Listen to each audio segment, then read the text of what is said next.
தமிழ் தேசியங்கிறது என்ன? அதுவே எனக்கு உளறல். அது என்ன தமிழ் தேசியம்? தமிழ்நாடு, இது தமிழ் மண், தமிழ் மக்கள் அப்படின்றதுதான் பேசுறோம். தேசியங்கிறது என்ன? சிங்கப்பூர்ல தமிழ் பேசினா அவன் தமிழன் கிடையாதா? சிலோன்ல தமிழ் பேசினா தமிழ். அது என்ன தமிழ் தேசியம்? திமுகவோ இல்ல ஸ்டாலின் அவர்களோ உதயநிதி உங்களுக்கு உதவி பண்றதையோ இல்ல உங்க கூட நெருக்கமா இருக்கிறதையோ எனக்கு என்ன உதவி? இப்ப அந்த தெரு பேரு உங்க அப்பா பேர் வைக்கணும்னு உடனடியா கெஜெட்ல அந்த பேர் கொண்டு வராங்க.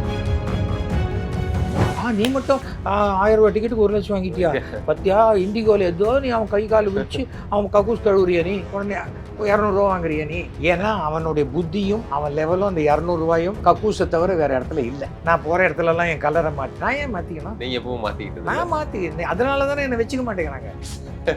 எடப்பாடி கூட்டணி இல்லாமலாம் ஜெயிக்க முடியாது. பிஜேபிங்கிறது நான் முன்னாடியே சொல்லிட்டேன், அது ஒரு பெரிய பாறாங்கல். அதை கட்டிக்கிட்டு யார் வேணா தண்ணியில குதிக்கலாம், கல்லுக்கு ஒன்றும் ஆகாது. ஆனா அவங்களுக்கு ஆயிடும். அது ஒன்றும் சொல்லல. தொடர்ந்து தோல்வியா இருந்தாலும் ஒரு கட்சியை கைப்பற்றி ஒற்றை தலைமைக்கு கீழே கொண்டு வந்திருக்காரு. இப்போ ஒரு கூட்டணியை அமைச்சிருக்காரு. இதெல்லாம் எப்படி பாக்குறீங்க? என்ன அமைச்சிருக்காரு கூட்டணி? யாரோட? பாஜக கூட. அவர் எங்க அமைச்சாரு? எடப்பாடி ஒரு தில்லும் கட்ஸும் உள்ள ஆள், அதுல எந்த விதமான மாற்று கருத்தும் கிடையாது. ஆனால் எடப்பாடியை அண்டர் எஸ்டிமேட் பண்றாங்க பிஜேபி. அது அவ்வளவு ஈஸி கிடையாது. அவரெல்லாம் டீல் பண்றது அவ்வளவு சுலபம் கிடையாது. ஏன்னா அவர் வளர்ச்சி, செங்கோட்டையனால் வளர்க்கப்பட்டவர். செங்கோட்டையனுக்கே மந்திரி பதவி கொடுத்து அதே செங்கோட்டையனை வெளில தூக்கி போடுற அளவுக்கு ஒருத்தருக்கு ஒரு திறமை இருக்குன்னா அது ஒரு சாமர்த்தியம். தமிழக வெறி எப்படி கடி கழகம். இந்த கையில எல்லாம் கடிக்கிறாங்களே அந்த கட்சி தானே. பலரும் அதிமுக மற்ற கட்சிகளுக்கு போய் சேர்றாங்க. எங்கேருந்து வேணா போட்டோம் சார். அவங்க நோக்கம் என்ன? என்ன அவருடைய லட்சியம் என்னன்னு சொல்ல சொல்லுவேன். குறைஞ்சபட்சம் ஸ்கூட்டர் இருக்கணுங்கிற. ஸ்கூட்டர் இருக்கணுமா? இவர் வாங்கி தருவாரா? படிச்சா இருக்கணுங்கிற. அப்ப ஸ்கூட்டர் இருக்கிறவங்க தான் ஒரு கட்சிக்கு வரணுமா? என்ன சொல்ல வராரு? ஒரு தமிழ் கூட பேச தெரியல. இன்னும் எலெக்ஷன்லயே அவர் நிக்கலான 28% ஓட்டு வருதுன்னா அது ஒரிஜினலா பேசுறாரு. இன்னொரு 10% அதையும் கூட்டணி பண்ணி குறைச்சிருங்க. எனக்கு தெரிஞ்ச 98% இருக்காங்க. 98%. அந்த 2% மட்டும் எப்படி சார் மிஸ் ஆகும்? அது ஆதவ அர்ஜுனா கிட்ட ரகசியமா வச்சிருக்காரு. அப்புறம் சீமானோட அரசியல் எப்படி சார் பாக்குறீங்க? சீமானை நம்ப முடியாது சார். சீமான் நரம்பு புரைக்க கத்துவார் சார். அவர் அரசியல் பிரகாஷ் ராஜ். அது என்ன சார் அரசியல் பிரகாஷ்? 10 ரூபா கொடுத்தா 100 ரூபாய்க்கு நடிப்பாங்கல்ல, அந்த மாதிரி. திராவிடம்ன்ற சொல்லையே சிலர் ஏற்றுக்க மாட்டாங்க. அது இந்துத்துவவாதிகள் மட்டும் இல்ல, தமிழ் தேசியம் பேசுறவங்க கூட. தமிழ் தேசியங்கிறது என்ன? அதுவே எனக்கு உளறல். அது என்ன தமிழ் தேசியம்? என்ன சொல்லுங்க, வார்த்தைக்கு என்ன? அதுல என்ன அர்த்தம் இருக்கு? என்ன தமிழ் தேசியம் சொல்லுங்க? தமிழ்நாடு, இது தமிழ் மண், தமிழ் மக்கள் அப்படின்றதுதான் பேசுறோம். தேசியங்கிறது என்ன? அப்போ சிங்கப்பூர்ல தமிழ் பேசினா அவன் தமிழன் கிடையாதா? சிலோன்ல தமிழ் பேசினா தமிழ். அது என்ன தமிழ் தேசியம்? ஏதாவது சார் அரசியல் பண்ணி ஏதோ ஒரு ஆதாயத்தை கொண்டதுக்கு ஒரு காயின் பண்ணிக்கிறாங்க, ஒரு டைட்டில். அதை பெருசு பண்றாங்க, அவ்வளவுதான் இல்லையா? பாசிச ஆட்சின்னு ஒரு பொண்ணு கத்தினா அன்னைக்கு சைலண்டா விட்டுருந்தா பிளேன்ல பிரச்சனை இல்லை. அவளை கொடுத்து அரெஸ்ட் பண்ண வச்சு இதை பண்ணி கோர்ட்ல கேச போட்டா இன்னைக்கு பாசிச ஆட்சிங்கிறது பெருசா போயிடுச்சு. சில விஷயங்கள் இருக்குல்ல, இக்னோர் பண்ண தெரியணும். கலைஞர் காலத்திலிருந்தே உண்டு. இந்த அண்ணாமலை மாதிரி யாராவது பேசினா அதுக்கு கலைஞர் பதிலே சொல்ல மாட்டார். கடைசியா வண்டு முருகன் மாதிரி வட்ட செயலாளர் லெவல்ல தான் யாராவது பேசுவாங்க. அவங்க தான் பதில். யாருமே பேச மாட்டாங்க. நல்லா தெரிஞ்சுக்காங்க. நீங்க இந்த திராவிட மாடல் அரசு எப்படி சார் பாக்குறீங்க? எப்படி இருக்கு சார்? என்ன பொறுத்த வரைக்கும் தமிழ்நாடு அரசு தானே. திராவிட நாடு அரசுன்னு வைக்கல. இல்ல தமிழ்நாடு அரசு தானே வச்சிருக்கு. தமிழக அரசியல் தானே பேசுறோம். தமிழ் அப்படி பேசும்போது எனக்கு நல்லா தான் இருக்கு. இன்னொரு பக்கம் திமுகவோ இல்ல ஸ்டாலின் அவர்களோ உதயநிதி உங்களுக்கு உதவி பண்றதையோ இல்ல உங்க கூட நெருக்கமா இருக்கிறதையோ எனக்கு என்ன உதவி? அந்த தெரு பேரு உங்க அப்பா பேர் வைக்கணும்னு உடனடியா கெஜெட்ல அதை பேர் கொண்டு வராங்க. சரி சார், நான் ஒரு ஃபங்க்ஷனுக்கு கூப்பிட்டா உடனே சரி எங்க அப்பா உடனே வரல சார். நானும் அவர் கேட்டு அவைலபிள். ஏன்னா ஒரு 40 சார் எல்லாருக்குமே அவர்கள் எந்த பதவி வகித்தாலும் அந்த பதவி இருக்கும் போதும் இல்லாத பொழுதும் நண்பர்களாக இருக்கிறவங்க என்னைக்குமே நண்பர்கள் தான். கரெக்டா? கரெக்ட். நீங்க அப்ளிகேஷன் ஃபார்மை வச்சுட்டு 1000 பேருங்க மச்சான் எப்படி இருக்கிற அப்படின்ட்டு இன்னொருத்தன் உள்ள போவான். அவனுக்கு ஒண்ணுமே கிடையாது. அவன் உள்ள போறது காரணம் லஞ்ச் என்ன சாப்பிட போற சொல்லு, நீ பாட்டு உட்காந்து பேசிட்டே இருக்க அப்படின்னு ஒரு வெல்விஷரா உள்ள போற. அப்போ அவன் எப்படி உள்ள போகலாம்? அவரை கியூல வர சொல்லுதான்னு சொல்ல முடியுமா? அந்த மாதிரி தவறு நாடகத்துக்கு தமிழ்நாட்டில் இருக்கிற எல்லா சீஃப் மினிஸ்டரும் வந்திருக்காங்க. 3 சீஃப் மினிஸ்டர் வந்திருக்காங்க. ஜெயலலிதா வந்திருக்காங்க, கலைஞர் 2 தடவை வந்திருக்காரு. இதே போல துணை முதல்வராக இவர் வந்திருக்கார், முதல்வராக வந்திருக்காரு. பெரிய ஆனர் தானே இது. அப்போ நான் எனக்கு ஏதாவது பண்ணி கொடுங்கன்னு கேட்குறேன். எங்கள் அப்பாவுக்கு 100 வயசு. அவர் ஒரு கலையுலகத்தில் ஷோவை ஆரம்பத்தில் டைரக்ட் பண்ணவர். பெண் வேடம் விட்டு நிறைய நாடகங்கள் நடிச்சிருக்காரு. 86,000 யூனிட் ரத்தம் சேமித்து கொடுத்தவர். இந்தியாவிலேயே முதல் முறையாக கண் தானம், இரத்த தானம், குழந்தைகளுக்கு ஏற்படக்கூடிய சர்க்கரை குறைபாடுக்கு அவேர்னஸ் ஷார்ட் ஃபிலிம், ஓகே, வண்ணக்கோலங்கள் நம் குடும்பமே எடுத்து நான் தான் நடித்து டைரக்ட் பண்ணி கொடுத்தேன். இந்தியாவிலே ஃபஸ்ட்டு. அதே போல் ஃபஸ்ட்டு டெலிவிஷன் சீரியல் எங்கள் அப்பா ப்ரொடியூஸ் பண்ணார். 11 தடவை ரீடெலிகாஸ்ட் ஆச்சு. அது வரைக்கும் it's a record in television industry இன்னி வரைக்கும். ஓகே. அப்போது சினி டெக்னீஷியன் அசோசியேஷன் செக்ரட்டரியாக இருந்திருக்காரு. ஃபிலிமில் வந்து ஒர்க் பண்ணியிருக்காரு. அவர் வந்து சோஷியல் சர்வீஸ் கிட்டத்தட்ட அவர் 100 அனாதை பிணங்களுக்கு மேலே அடக்கம் பண்ணியிருக்காரு. இறந்த உடனே தன்னுடைய கண்ணை தானமாக கொடுத்தவர். இதுக்கு மேலே என்ன வேணும் ஒரு தெரு பேர் வைக்கிறதுக்கு? எஸ்வி சேகர் அப்பாங்கிறதுனால எஸ்வி வெங்கட்ராமனை இந்த அரசு அங்கீகாரம் பண்ணலை. எஸ்வி வெங்கட்ராமன் என்பவர் மாண்புமிகு தமிழக முதல்வர் மேயராக இருக்கும் பொழுதுலேருந்தே பழக்கம் அவருக்கு. அப்போது அந்த டெட் பாடி எல்லாம் ராயப்பேட்டை ஹாஸ்பிட்டலெல்லாம் கொடுக்கும் பொழுது அப்படியே கொடுப்பாங்க, சும்மா பேப்பர் கீப்பர் சுற்றி. அப்போ அப்பா சொன்னார், இந்த இறந்து போனவங்களை நம்ம வந்து ஒரு மரியாதையாக காடா துணி சுற்றி கொடுக்கணும். அடுத்த நாளே ஆர்டர் போட்டு பண்ணி கொடுத்தாரு. ஓகே. ஆமாம். இப்போ என்னை பொறுத்த வரைக்கும் இருக்காங்க சுடுகாட்டில் வெட்டியான்களாக இருந்தவர்கள் பணம் வந்தால் தான் இன்றைக்கி ரெண்டு பாடி வந்தால் தான் நமக்கு காசு அப்படின்னு இருந்த சூழ்நிலையில் நான் சட்டமன்றத்தில் பேசி வெட்டியான்களை அரசு ஊழியராக்கிறேன். கலைஞர் தான் பண்ணி கொடுத்தார். ஏன் அப்போ அந்த அந்த கம்யூனிட்டியை சேர்ந்தவங்க யாருமே அசம்பிளியில் இல்லையா? ஏன் கேட்கல? ஏன் இந்த பிராமணன் தானே கேட்டான். நான் வாஞ்சிநாதனுக்கு மட்டும் மணிமண்டபம் கட்டணும்னு கேட்கல. நான் வாஞ்சிநாதன் மணிமண்டபம் எதுக்காக எப்படி இதுன்னா, நம்மளுடைய தமிழ்செல்வி தகப்பனார் வந்து அவர் தென்காசிக்கு போயிருந்த போது ஒரு துணி துவைக்கிற கல்லில் காமராஜர் வந்து வாஞ்சிநாதன் மணிமண்டபத்துக்கு அடிக்கல் நாட்டியிருக்கார். அந்த கல்லையே பெற்று துணி துவைக்கிற கல்லாக மாற்றிட்டாங்க. அப்போது சொன்னார் அவர், சரி சார் நான் கேட்குறேன் சார். அந்த சம்பவத்தை சொல்லி தான் நான் கேட்டேன். அதுக்கு கலைஞர் சொன்ன பதில் சட்டமன்ற வாஞ்சிநாதே கேட்குறாரு, முடியாதுன்னு சொல்ல முடியுமா? அது எவ்வளோ பெரிய ஆனர் சார். அந்த வார்த்தைகள், நான் வாழ்க்கையில் அன்புக்கும் மரியாதைக்கும் மட்டும்தான் கட்டுப்படுவேன். கோடியாக பணம் கொடுத்தேன், நான் எங்கே வச்சுப்பேன்? நான் ஏன் பயப்படணும்? இடி பிடி எதுக்கு பயப்பட வேண்டிய? நான் ஒழுங்காக டேக்ஸ் கட்டிகிட்ருக்கேன். எனக்கு இன்றைக்கி ஒரு பில்லு வருதா, நாளைக்குள்ளே அந்த பணத்தை அமைச்சிடுவேன். அது வெதர் டெலிஃபோன் பில்லாக இருக்கட்டும், எதுவாக இருக்கட்டும். எனக்கு வந்து கடன் இல்லாத வாழ்க்கை, யாரை பார்த்தாலும் தலை நிமிர்ந்து பேசுவேன். எனக்கு அவசியம் இல்லை. அப்போ எனக்கு என்ன வேணும் சொல்லுங்கள். எங்கள் தெரு பேர் வச்சார். எங்கள் தெரு அதுக்குள்ளே எப்படியோ க்ளீன் பண்ணியிருக்காங்க, பிளாட்ஃபார்ம் போட்டாங்க, இது பண்ணாங்க, எத்தனை பண்ணியிருக்காங்க. அது தெருவில் இருக்கிற அத்தனை பேருக்கு தான் நல்லது. அவ்வளோதான். நம்ம எல்லாத்தையுமே பால் பேக்கெட்டு ஹெச்வி சேகர் வந்து பால் பேக்கெட்டுக்கு அதை சொல்கிறவனுக்கு கொஞ்சமாவது அறிவு வேணாமா? ஏங்க 15 பால் பேக்கெட்டு நான் காசு கொடுத்து வாங்கியிருக்கேன். நீ கெட்டு போச்சுன்னா தூக்கி போட்டு வேறு 15 வாங்குவியா? நீ அவ்வளோ அப்பாட்டக்கிறா? ஒரு தப்பு நடந்து போச்சுன்னா கேட்க மாட்டியா? ஒரு காப்பி வாங்கி என்னையா காப்பி இது நல்லாவே இல்லை சொல்ல மாட்டேன். அப்போ அவ்வளோ நீ அடிமையாக இருக்கிறவங்க இன்னொருத்தனை பற்றி பேச யோகியதையே கிடையாது. It's a consumer right. இன்றைக்கி இண்டிகோ ஏர்லைன்ஸ் பண்ணிச்சுன்னா அத்தனை பேரும் இண்டிகோ மேலே கேஸ் போடணும். ஒன்னாலே எனக்கு இவ்வளோ நஷ்டம் ஆச்சு, ஒன்னாலே உன்னுடைய அட்மினிஸ்ட்ரேஷன் நஷ்டம் ஆச்சு, என் பணத்தை திருப்பி கொடுன்னு ஒரு 1000 பேர் கேஸ் போடணும். ஏன் போடலை? அப்போ ஒருத்தன் போடுறான், போட்டு 1 லட்ச ரூபா வாங்கி, அவன் 1 லட்ச ரூபா வாங்கி, நீ மட்டும் 1000 ரூபா டிக்கெட்டுக்கு 1 லட்சம் வாங்கிட்டியா? பத்தியா இண்டிகோவில் ஏதோ நீ அவன் கை கால் வச்சு அவன் கக்கூஸ் கழுவுறியா? நீ உடனே 200 ரூபா வாங்குறியா நீ? ஏன்னா அவனுடைய புத்தியும் அவன் லெவலும் அந்த 200 ரூபாயும் கக்கூஸை தவிர வேறு இடத்துல இல்லை. நான் என்ன பண்ண முடியும்? எங்கள் வீட்லேயும் 8 பாத்ரூம் இருக்குது. கழுவிட்டு போகிறேன்னு நான் எங்கள் வீட்டு பாத்ரூமை கழுவிட்டு போகிறேன். நேற்று அதிமுக பொதுக்குழுவை பார்த்துருப்பீங்க. 210 தொகுதிகளை ஜெயிச்சிருவோம்னு எடப்பாடி அவர்கள் சொல்லியிருக்காரு. சார், எடப்பாடியை பொறுத்த வரைக்கும் ஒரு விஷயம் நான் சொல்லுவேன் சார். ஹைட் ஆஃப் கான்ஃபிடென்ஸ்னு ஒன்று இருக்குது சார். அதில் உச்சக்கட்டத்தில் அவர் இருக்கார் சார். அவர் சொல்கிறத யார் நம்புகிறாங்க நம்பலைங்கிறது இல்லை. அதிமுகவுடைய நான் இருந்த ஒரு 4 வருஷத்தில் தெரிஞ்சுக்கிட்ட ஒரு விஷயம், அதிமுகவில் இருக்கட்டும் பொதுவாகவே ஒரு கட்சியில் யார்கிட்ட பவர் இருக்கோ அவர் பின்னாடி ஆள் இருப்பாங்க. அந்த பவர்லேருந்து அவரை தூக்கி போட்டாக்க அப்படியே மொத்த பேரும் தூக்கி போட்டு போயிடுவாங்க. ஃபோட்டோ கிட்ட எல்லாத்தையும் போட்டுருவோம். என் வீட்டில் மட்டும்தான் இங்கே ஜெயலலிதா படம் இருக்குது. நான் அதிமுகவில் இல்லை, பிஜேபியில் இல்லை, மோடி படம் இருக்குது. நான் என்றைக்குமே திமுகவில் இல்லை. கலைஞர் படம் ரொம்ப நாளாக இருக்கு. எந்த கட்சியிலுமே இல்லை. சங்கராச்சாரியார் படம் இருக்கு. சங்கராச்சாரிய படத்தை சங்கராச்சாரியார் அரெஸ்ட் பண்ணும்போது அதிமுகவில் கட்சிக்காரங்க எங்கள் வீட்டுக்கு வந்தாங்க. என்னங்க அவர் படம் வச்சுருக்கீங்க? அம்மாவுக்கு தெரிஞ்ச அம்மா கிட்ட ஃபோட்டோ எடுத்து கொடுக்குறேன், கொண்டு போய் கொடு, இது என் மதம், இதை பற்றிலாம் யாருக்கும் பேச ரைட்ஸ் கிடையாதுன்னு சொன்னேன். போய் சொல்லு அப்படின்னு. அப்படிப்பட்டவன் நான் பயப்பட வேண்டிய அவசியம் கிடையாது.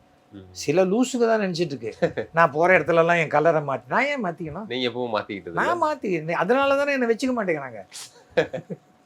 அது உங்களுடைய பலவீனமாவும் இருக்குல்ல. பலவீனம்னா நான் நினைக்கல சார். நான் எனக்கு என்ன ஆதாயத்துக்காக நான் உங்ககிட்ட நான் பேசிக்காவே நல்லவனா இருக்கேன்னு வச்சுக்கோங்களேன். நான் உங்ககிட்ட இருக்கு ரொம்ப நல்லவனா நினைக்கிறேன். எல்லாருக்கும் நல்ல குணமும் இருக்கும், கெட்ட குணமும் இருக்கும். எடப்பாடி அவர்கள் இப்ப எப்படி ஒரு பொதுச் செயலாளரா எப்படி கட்சியை அது பத்திலாம் பொதுச் செயலாளருங்கிறது அது கட்சியோடைய இதுங்க. எடப்பாடி கூட்டணி இல்லாமலாம் ஜெயிக்க முடியாது. பிஜேபிங்கிறது நான் முன்னாடியே சொல்லிட்டேன், அது ஒரு பெரிய பாறாங்கல். அதை கட்டிக்கிட்டு யார் வேணா தண்ணியில குதிக்கலாம், கல்லுக்கு ஒன்றும் ஆகாது. ஆனா அவங்களுக்கு ஆயிடும். அது ஒன்றும் சொல்லல. இல்ல எடப்பாடியோடைய செயல்பாடுகளை எப்படி பாக்குறது? தொடர்ந்து தோல்வியா இருந்தாலும் ஒரு கட்சியை கைப்பற்றி ஒற்றை தலைமை கீழே கொண்டு வந்திருக்காரு. இப்போ ஒரு கூட்டணி அமைச்சிருக்காரு. இதெல்லாம் எப்படி பாக்குறீங்க? என்ன அமைச்சிருக்காரு கூட்டணி? யாரோட? பாஜக கூட அமைச்சிருக்காரு. அவர் எங்க அமைச்சார்? அவங்க தானே வந்தாங்க, இவரை நகர்த்தினாங்க, அவரை நகர்த்தினாங்க. அங்கே நயினார் நாகேந்திரன் பதவி ஏற்கிற வரைக்கும் நான் ஐடிசி ஷோலாக்கு வரமாட்டேன்னு சொல்லி உட்காந்து அமித்ஷாலேருந்து எல்லாரும் அங்கே வெயிட் பண்ணி. எடப்பாடி ஒரு தில்லும் கட்ஸும் உள்ள ஆள், அதில் எந்த விதமான மாற்று கருத்தும் கிடையாது. ஆனால் எடப்பாடியை அண்டர் எஸ்டிமேட் பண்ணுறாங்க பிஜேபியில். அது அவ்வளோ ஈஸி கிடையாது. அவரெல்லாம் டீல் பண்ணுறது அவ்வளோ சுலபம் கிடையாது. ஏன்னா அவர் வளர்ச்சி, செங்கோட்டையனால் வளர்க்கப்பட்டவர். செங்கோட்டையனுக்கே மந்திரி பதவி கொடுத்து அதே செங்கோட்டையனை வெளில தூக்கி போடுற அளவுக்கு ஒருத்தருக்கு ஒரு திறமை இருக்குன்னா அது ஒரு சாமர்த்தியம். அது அரசியல்ல ராஜதந்திரின்னுபாங்க. பிடிக்காதவன் யோ ஃப்ராடியா அப்படிம்பா. எடப்பாடி ஒரு ராஜதந்திரி தான் இல்லையா? ராஜதந்திரி தான் அந்த பொறுத்து. இல்லைன்னா அந்த இடத்துக்கு சசிகலாவை தாண்டி அந்த இடத்துல ஒருத்தர் உட்கார்ந்துட முடியுமா? அவங்களாலே பொதுச் செயலாளராக நீடிக்க முடியாது சார், முடியவே முடியாது. தகுந்து வந்தாருங்கிறாங்க, கடுத்து வந்தா என்ன வேணா வரட்டும், வந்துட்டார்ல. இப்போ திரும்பி போறச்சே தகுந்துனே போவாரா? அப்படியே கம்பீரமா போயிடும். இல்லை இப்போ கூட ஓபிஎஸ் அவர்கள் டெல்லி போயிட்டு அமித்ஷா பார்த்துட்டு வந்தாரு. அதுக்கு அண்ணாமலை அவர்கள் போய் பார்த்துட்டு வந்தாரு. ஓபிஎஸ் ரொம்ப நல்லவர், வல்லவரா இல்லை, அதுதான் பிரச்சனை. எனக்கு ரொம்ப நல்ல பாருங்க, ஓபிஎஸ் ஃபோட்டோ தான் இருக்கும் இங்கே வெளியில். அங்கே எங்கள் அம்மாவுக்கு என் பர்த்டேக்கு வர முடியலன்னு வந்தார். எங்கள் அம்மாவை பார்த்து நமஸ்காரம் பண்ணிட்டு போனேன். உடனே அன்றைக்கி சுவிஸ் வழியாக டெல்லிக்கு போய், டெல்லியில் எனக்கு யாரையுமே தெரியாது. அங்கேயே தமிழ் பேச தெரிஞ்ச டாக்ஸி டிரைவர் தான், அந்த வண்டியில் தான் போவேன். எனக்கு யாரையுமே தெரியாது. நான் அதெல்லாம் என் மனசுலேருந்து மைண்ட்லேருந்து அந்த பிஜேபிங்கிறத அப்படி தூக்கி அடிச்சிட்டேன். 2 நாள் முன்னாடி என்னுடைய மருமகள் ஆர்எஸ்எஸ் மீட்டிங் இருக்குன்னு, நீ என்ன பண்ண போகிற ஆர்எஸ் தெரியல அங்கிள், சிட்டியில் ஒரு 100லேருந்து 1000 பேர் வரைக்கும் செலக்ட் பண்ணி எல்லாருக்கும் அவார்டு கொடுக்குறாங்களா? ஏமாத்து வேலை. கடைசியில் இவளுக்கு போனால் ஒரு தேங்காய் பை மாதிரி ஒரு பையை கொடுத்து அனுப்பிச்சிட்டாங்க. அவார்டு கொடுக்கல, அவார்டெல்லாம் கொடுக்கல. இவன் பார்த்தா 10 நிமிஷத்தில் தெரிஞ்சு போச்சு இது அவார்டு கொடுக்குற ஃபங்க்ஷன். யார் மாட்டு பொண்ணு? எஸ்வி சேகரில் 10வது நிமிஷம் கிளம்பி வந்துட்டான். எங்கே போகிறீங்க எங்கே போகிறீங்க? இதோ வந்துடுறேன் அப்படின்ட்டு போயிட்டு கிளம்பி வந்துட்டான். அவள் ஃப்ரெண்ட்ஸ் 5-6 பேர் கிளம்பி வந்துட்டான். அவள் சொல்கிறான், அங்கே உட்காந்து வெட்டியே அவங்க பேச்சை கேட்கறதுக்கு இங்கே ஒரு 10 ப்ளவுஸ் தைச்சா பிஸ்னஸ் ஆகுன்றாங்க. கொஞ்சம் அவங்க போனது ஆர்எஸ்எஸ் பற்றி தெரிஞ்சுக்கிட்டாங்க. அப்போ அவ்வளோ நான் ஆர்எஸ்எஸ் பற்றி ஆரம்பத்திலே சொல்லிட்டேன். அங்கெல்லாம் ஒன்றுமே கிடையாது. ஆர்எஸ்எஸ் உடைய அடிப்படை கொள்கையை எல்லாம் தெரிஞ்சுக்காங்க. அது மிலிட்ரி மாதிரி, சொல்கிறத கேளு, எழுத்து பேசாத. நமக்கு அது சிரிப்பட, அது செட் ஆகாது. அதை விட ஒழுக்கமாக எங்கள் அப்பா என்ன வளர்த்துருக்காரு, அதை விட ஒழுக்கமாக இருக்கேன். கேசவ நாயகத்தோடலாம் நான் பெட்டராக தான் இருக்கேன். அதனால தான் சேர்த்துக்க மாட்டேன்ட்டாங்க பிஜேபி. எடப்பாடி அவர்கள் இப்போ அதை அவர் கட்சியை கைப்பற்றி இருக்காரு. ஒரு ஆளுமையா நீங்க சொல்றீங்க, ஒரு ராஜதந்திரியா இருக்கிறாரு, எல்லாம் சரி. ஆனால் அதெல்லாம் நம்ம பேசுவாங்க சார். எடப்பாடி இன்னைக்கு என்ன சொல்றாங்க, அதிமுகவுடைய தலைவர் எடப்பாடி, அவ்வளவுதானே. இல்ல பாஜகவை நம்பி இன்னும் பன்னீர்லாம் போயிட்டு இருக்காரு. அது எடப்பாடி அவர்கள் டிசைட் பண்ணுவாங்க. நீங்க ஏன் சார் டிசைட் பண்றீங்க? இப்போ காங்கிரஸ் இந்த பக்கம் பேசுறாங்க, அந்த பக்கம் பேசுறாங்க, பட்டினப்பாக்கத்துக்கும் வராங்க, அங்கேயும் போறாங்க, இங்கேயும் போறாங்க, அவர் போலங்கிறாங்க. எல்லா கட்சியிலையுமே 100% கட்சியோட ஒத்து போறவங்க தான் இருக்க மாட்டாங்க. அந்த கட்சியினால் நம்ம எதிர்த்து பேசினா நமக்கு வர ஆதாயம் கெட்டு போயிடுமேன்ட்டு அப்படியே பொத்திக்கிட்டு அதை மாட்டுக்கு முனகளோட இருப்பாங்க. சீட்டு கிடைக்கலன்னா வேற ஒருத்தனுக்கு சீட்டு கொடுத்துட்டா 100ல் ஒருத்தர் கூட அந்த யாருக்கு சீட்டு கொடுத்தாங்களோ அவங்க ஜெயிக்கிறதுக்கு உழைக்க மாட்டாங்க. 100ல் 99.9% அந்த ஆளை எப்படி தோக்கடிக்கிறது, உள்குத்து குத்தலாம் தான் எதிர்பார்ப்போம். இது அரசியல். இப்போ தாவேக்காவில் செங்கோட்டையன், இப்போ நாஞ்சில் சம்பத் இவங்கெல்லாம் இணைஞ்சது இந்த கட்சி வளர்ற மாதிரி ஒரு தோட்டம். எப்படி கடி கழகம், இந்த கையில எல்லாம் கடிக்கிறாங்களே அந்த கட்சி தானே, விஜயனுடைய கட்சி தான். பலரும் அதிமுக மற்ற கட்சிகள் போய் சேர்றாங்க. எங்கேருந்து வேணா போட்டோம் சார். அவங்க நோக்கம் என்ன, அவருடைய லட்சியம் என்னன்னு சொல்லுவேன். திமுக ஒருத்தர் வீட்டில் ஸ்கூட்டர் இருக்கணும், குறைஞ்சபட்சம் ஸ்கூட்டர் இருக்கணுங்கிற. ஸ்கூட்டர் இருக்கணுமா இவர் வாங்கி தருவாரா? படிச்சு இருக்கணும். இருக்கணுங்கிற அப்போ ஸ்கூட்டர் இருக்கிறவங்க தான் ஒரு கட்சிக்கு வரணுமா? என்ன சொல்ல வராரு? ஒரு தமிழ் கூட பேச தெரியலையா அந்த அளவுக்கு விஜய்க்கு? பொருளாதாரத்தை டெவலப் பண்ணணும் அப்படின்றது தானே. டெவலப் பண்ண யார் அதை டிஎம்கே பண்ணுவாங்க. டிஎம்கேக்கு அவர் ரிக்வஸ்ட் வைக்கிறார், இதெல்லாம் பண்ணணும், பண்ணிடுவீங்களா அப்படின்னு கேட்குறார். நான் பண்ணுவேன்னு ஒரு இடத்துல கூட இல்லையே அவர். அப்படி எதுவும் சொல்லலை. அப்புறம் புதுச்சேரியில போயிட்டு அவருக்கு பேசவே தெரியலையே சார். இல்ல பாண்டிச்சேரியில போயிட்டு திமுக விமர்சனம் பண்றாரு, அங்க ஆளுங்கட்சியை விட்டுட்டு பாஜகவை மட்டும் விமர்சனம் பண்றாரு. இதெல்லாம் எப்படி சார் இருக்கு அவருடைய பிரச்சாரம்? இம்மெச்சூரிட்டிமாங்க, ம். அரசியல் அறியாமை, ஒன்றும் தெரியல. அவர் ரூமுக்குள்ளே உட்காந்துருக்காரு, டிவி பார்க்குறாரு, ஃப்ரெண்ட்ஸ் யாராவது ரொம்ப க்ளோஸாக வந்தால் ம். அவங்களோட உட்காந்து பேசிக்கிறாரு, எல்லாம் அவ்வளோதான். அதுக்கு மேலே அவருக்கு அரசியல் களத்துக்கே வரல அவர். ம். புரியுதா? அவர் ஒரு ட்ரெயினில் ஏறணுன்னாக்கா இவருக்காகவே தனியாக ட்ரெயின் பொம்மை ஒன்று பண்ணி அது மேலே செட்டு போட்டு அதில் ஏறி தனியாக விளையாடுறவர் தானே தவிர, இவர் என்னைக்கு ஏதாவது டிரான்ஸ்போர்ட் பஸ்ஸில் போயிருக்காரா? போனதில்லை. நான் போயிருக்கேன். ம். சொல்லுங்க, ம். செட் ஆகாது. அப்படியே அவ்வளோ குஷனிங்கோட அவ்வளவு ஒரு பொத்தி பொத்தி பொத்தி பொத்தி வளர்த்த கூட திடீர்னு காற்று ஐயோ புயல் அடிக்குது அப்படிம்பாங்க. இன்னும் எலெக்ஷன்லயே அவர் நிக்கலாம், ஆனா 28% ஓட்டு வருதுன்னெல்லாம் ஆதவர்ஜனெல்லாம் பேசுறாரு. இன்னொரு 10% அதையும் வந்து கூட்டணி வச்சு இப்படி பண்ணி குறைச்சலுங்க. ம். எனக்கு தெரிஞ்ச 98%ங்க. 98%. அந்த 2% மட்டும் எப்படி சார் மிஸ் ஆகும்? இல்லை, அது ஆதவர்ஜனா கிட்ட ரகசியமாக வச்சிருக்காரு, அப்புறம் போடுவார். இல்ல சார், நீங்க அவருடைய கடை சாதாரணமாக வேற யாராவது பேசுனா இல்லை லூசுப்பையா என்னடா பேசுற அப்படிமோ. அரசியலா இருக்கிறதுனால நம்ம நாகரிகத்தை கடைபிடிக்கிறோம் சார். நீங்க நிறைய பேரை பார்த்துருக்கீங்க, அரசியல்ல இருந்து இந்த சினிமால மாதிரி இருந்து யாரையும் அரசியல் வந்து பார்த்துருக்கீங்க. நீங்க சொல்லுங்க, நீங்க கலாயதாரத்தையும் எவ்வளவு உண்மையிலேயே எவ்வளவு ஓட்டு வாங்குவாரு, எத்தனை சீட்டு வரும்னு நினைக்கிறீங்க? எனக்கு தெரிஞ்சு விஜய் மட்டும் ஜெயிக்கிறதுக்கு ஒரு வாய்ப்பு இருக்கு சார். விஜய் மட்டும். அவர் மட்டும் எப்படின்னா இதுதான் யதார்த்தம். விஜயகாந்த் நின்ன போது அவர் மட்டும் தான் ஜெயிச்சாரு. ம். கமலஹாசன் நின்ன போது அவரும் அவர் ஜெயிக்கல. ஜெயிக்கல. இதான் யதார்த்தம். யதார்த்தம். அவர் டிவியை உடைச்சாரு, லைட்டை உடைச்சாரு, அதுக்கப்புறம் இப்போ தமிழில் கூட ஏதோ அறிக்கை கொடுத்தாரு. நான் ஏன் அதுவே புரியல. அந்த மாதிரி அவராவது பரவாயில்ல, அந்த அளவுக்கு தமிழ் வச்சிருக்காரு. ஆமா. கேள்வி கேட்டவனே இல்லை சார், ஓகே சார், ஒத்துக்கிறேன் சார்ங்கிற அளவுக்கு அவர் ஒரு நாலேஜபிள் பர்சன். ஓகே, ம். தவிர யார் வேணால் நான் இன்னைக்கு திமுகவில் சேரணும், உன்னுடைய ஜாதிகளுக்கு என்னுடைய ஜாதிக்கு அதனால் பிரயோஜனம் ஏற்படும் அப்படின்னா சேருவேன். ஆனால் அதுக்காக என் ஜாதிக்கு எதிரான விஷயத்தில் நான் என்றைக்குமே ஈடுபட மாட்டேன். அதை பண்ண மாட்டேன். என் மதத்துக்கு எதிராக ஈடுபடுவேன். ஆனால் அதே சமயம் நான் இந்து மதம் தான், ஆனால் மற்ற மதத்தை வெறுக்க மாட்டேன். நான் இங்கே லாஸ்டர் சர்ச்சுக்கும் போவேன், ம். கத்தீட்ரல் சர்ச்சுக்கும் போவேன், வேளாங்கண்ணி மாதா கோயிலுக்கும் போவேன், இங்கே இதுக்கும் போவேன். ம். என்னுடைய கடவுள் தானே, நான் கடவுளாக பார்க்குறேன். நீங்க எதுவும் தனி கட்சி துவங்குற மாதிரியான எதுவும் திட்டம்ல? ஏன் நான் என்ன அழிக்கிறது கேட்டேன் சார், அதான் நலிவடைந்த ஒரு அந்தனர் சங்கம் இதெல்லாம் சொன்னீங்க. அது இல்லைங்க, மாதிரி ஒரு கட்சி அமைப்பா? அந்தனர் முன்னேற்ற கழகம்னு ஒன்று ஆரம்பித்தாங்க. ஓகே. ஆரம்பித்து இந்த பாராளுமன்ற தேர்தலில் கூட நின்னாங்க. ம். அவங்கக்கிட்ட நான் சொன்னேன், சரியா நீ இப்போ இல்லை நான் ஜீப்பு வச்சுக்கணும், ஸ்பீக்கர் வச்சு அதெல்லாம் வேண்டாம், உன்னுடைய ஜாதியை சேர்ந்தவங்க வீட்டில் போய் நோட்டீஸ் கொடுங்கன்னு. ம். இவங்க நோட்டீஸ் ஒன்று அடிச்சுட்டு ம். கச்சத்தீவை மீட்போன்னு போட்டிருந்தாங்க. நான் சொன்னேன், உன்னோட உரிமையே உனக்கு மீட்க துப்பு இல்லை, கச்சத்தீவை மீட்போன்னு போடுற, என்னையா நீ செக்ரட்டரியா இருக்க? சொன்ன பேச்சையும் கேட்கறது இல்லை. கடைசியில் செக்ரட்டரி 500 ஓட்டு வாங்கினார், செக்ரட்டரி இல்லாத ஒரு மெம்பர் 5000 ஓட்டு வாங்கினார்.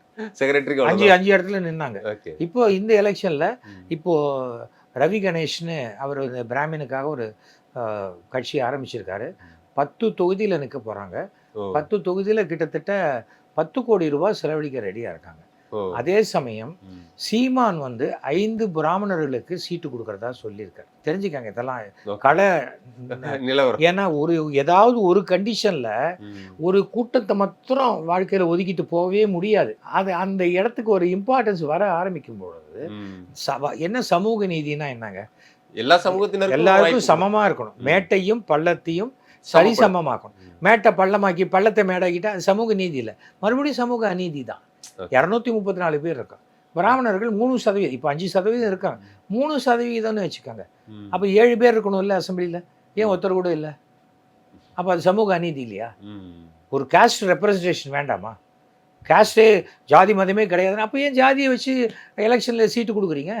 தமிழ்நாட்டில் 60 தொகுதிகள் பிராமணர்களால் தீர்மானிக்கக்கூடிய தொகுதிகள். 500 ஓட்டில் தோற்று போகிறவன் இருக்கான், 100 ஓட்டில் தோற்று போகிறவன் இருக்கான், 5000 ஓட்டு, அத்தனை இடத்துலையும் பிராமணர்கள் இருக்காங்க. இப்போ சீமான் 5 இடங்கள் கொடுக்கறதா சொல்லியிருக்கேன். சீமானோட அரசியல் எப்படி சார் பார்க்குறீங்க? சீமானை நம்ப முடியாது சார். சீமான் நரம்பு புரைக்க கத்துவார் சார். ஓகே. அவர் வந்து அரசியல் பிரகாஷ் ராஜ். அது என்ன சார் அரசியல் பிரகாஷ்? அது கொஞ்சம் 10 ரூபா கொடுத்தா 100 ரூபாய்க்கு நடிப்பாங்கல்ல, அந்த மாதிரி. ஓவர் ஆக்டிங்ன்றீங்க? நிறைய ஓவர் ஆக்டிங்ல நிறைய நடிப்பார். எங்க வச்சுக்கிறதுன்னு தெரியாது. ஆனா அவருடைய கட்சி பர்சன்டேஜ் ஏறிட்டே இருக்கு சார். ஒரு 8.2% அளவுக்கு கட்சியை வளர்த்திருக்காரு. கண்டிப்பா சார். அதனால தான் சொன்னேன், தமிழ்நாட்டுல பாஜகவோட அதிகமான ஓட் பேங்க் இருக்கிறது சீமான். ஆனால் சீமானுக்கு ஒரு குறிப்பிட்ட ஒரு கொள்கைன்னு இல்லை. ஒரு மாசம் சொல்லுவாரு பெரியார் தான் தாத்தாம்பாரு, இன்னொரு நாள் வந்து யார் அந்த ஈரோடு கிழவன் அப்படிம்பாரு. கான்ட்ரடிக்ஷன் கூட. எனக்கு பொறுத்த வரைக்கும் ஒரே ஸ்டாண்டு தான். என்னையும் என் ஜாதியையும் வெறுக்கிறவங்கள என்னால் ஏற்றுக்க முடியாது. அவ்வளோதான், முடிஞ்சு போச்சு. அதனால எனக்கு கோடிக்கணக்கில் லாபம் கிடைக்குன்னா கூட செய்ய மாட்டேன். ஓகே, புரியுதா? என்ன ஒரு தடவை சவுதிக்கோ ஏதோ ஒரு ஊருக்கு கூப்பிட்டாங்க, நாட்டுக்கு, ஒரு பட்டிமன்றம் பேச சொன்னாங்க.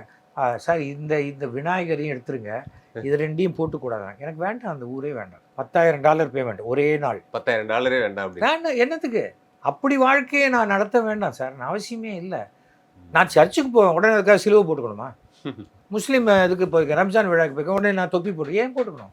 நான் அவங்கள மதிக்கிறேன், அவங்க உணர்வுகளை மதிக்கிறேன், அவ்வளோதான்.